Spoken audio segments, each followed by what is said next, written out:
আজকে আমরা দেখব কিভাবে আপনারা পিসিতে হোয়াটসঅ্যাপ ইউজ করবেন। ওই জন্য আমরা প্রথম ওয়েব ব্রাউজারে যাব,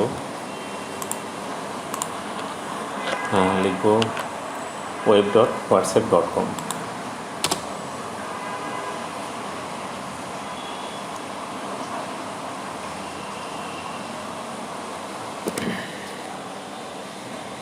তো পিসিতে যখন যাব এখানে একটা কিউআর কোড পাবো। আমরা এখন মোবাইলের হোয়াটসঅ্যাপে যাব। মোবাইলের হোয়াটসঅ্যাপে গিয়ে দেখুন এখানে ডান পাশে 3টা ডট ডট সিম্বল আছে, এই সিম্বলে ক্লিক করব। ক্লিক করার পরে লিঙ্ক ডিভাইসে যাব, লিঙ্ক ডিভাইস এটাতে ক্লিক করব। ক্লিক করে স্ক্যান করব।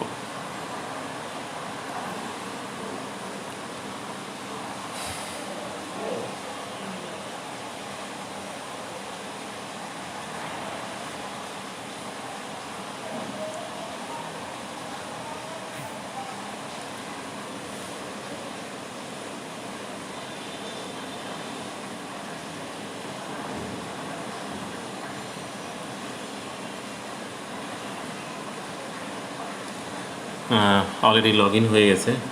আপনারা চাইলে এখানে আপনাদের দৈনন্দিন জীবনে যে মেসেজ আদান প্রদান করি আমরা পিসি থেকে, সহজে আমরা এই হোয়াটসঅ্যাপ পিসি ওয়েব লগ ইনে আমরা ইউজ করতে পারবো।